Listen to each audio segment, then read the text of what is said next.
2026 has been absolutely stacked with open-world games from massive AAA titles to indie gems that came out of nowhere and blew everybody's minds. So today we're counting down the 12 best open-world games of 2026. Let's get into it. Imagine waking up as a vampire lord in a dark, gothic open world building your castle, hunting for blood, shapeshifting into a bat to stalk the night, and surviving a relentless Inquisition solo or with 3 friends. That whole fantasy? That's Vampires: Bloodlord Rising. An open-world adventure where you awaken as a vampire lord, build your castle, craft, gather, and command loyal servants, all while surviving in a vast world full of forests, dungeons, swamps, and mountains.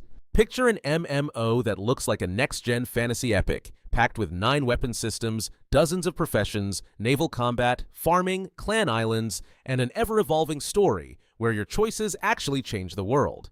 That game is the Quinfall, an MMORPG where you embark on an adventurous journey through a medieval world with dozens of professions, a dynamic trade system with caravans, and the ability to build your own home or clan island with friends.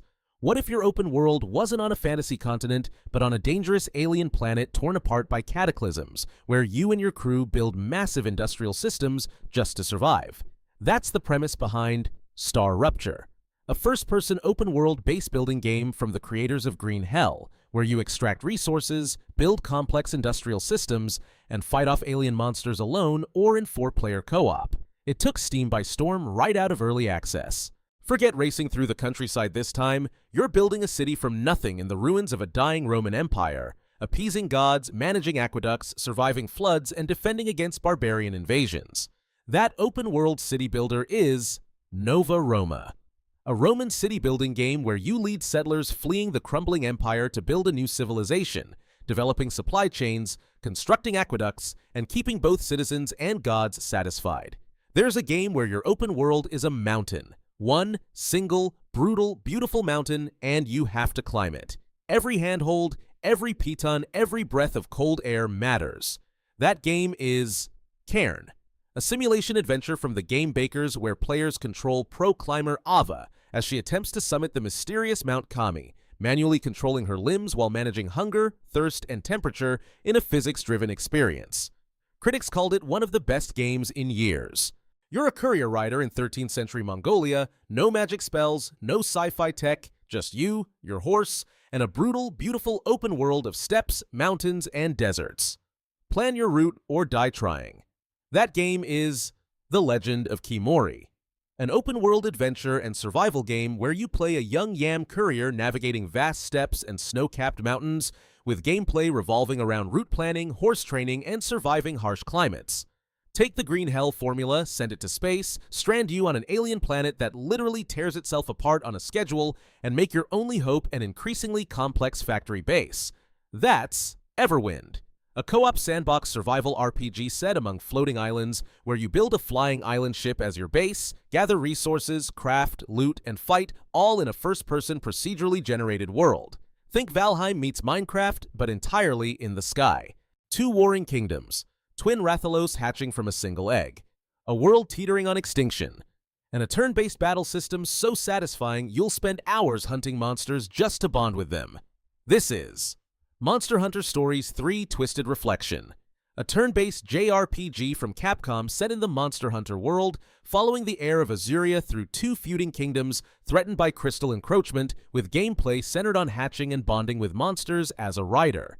Set in an alternate Warring States Japan where yokai and legendary samurai roam an open field dripping with tension, and you can switch between samurai and ninja combat styles on the fly. That brutal, beautiful game is Nioh 3.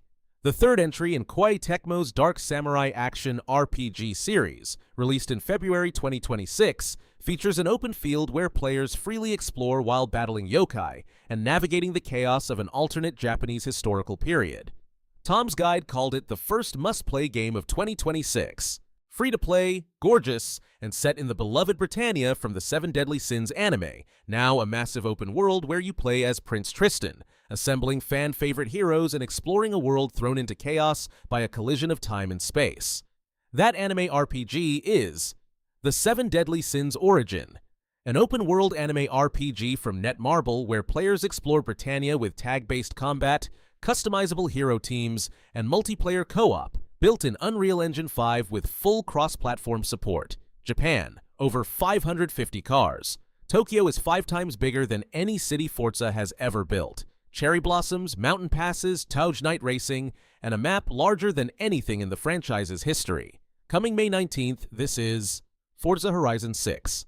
A racing game set in a fictionalized Japan with the franchise's largest map yet, featuring dynamic seasons, Tokyo as its most complex urban space ever, over 550 real-world cars, and a buildable mountainside estate property. A world twice the size of Skyrim. Dragons, mechs, and horses to ride. Cooking, fishing, crafting, city sieges, sumo wrestling, puzzle solving, and horseback combat, all in a seamless open world that lets you see every inch of it from any high point. That game is Crimson Desert. Pearl Abyss's single-player open-world action-adventure, set on the medieval fantasy continent of Pywell, follows mercenary Cliff as he rebuilds his faction, and it sold 3 million copies in the first week of release. It's messy in places, but as a sandbox, absolutely extraordinary.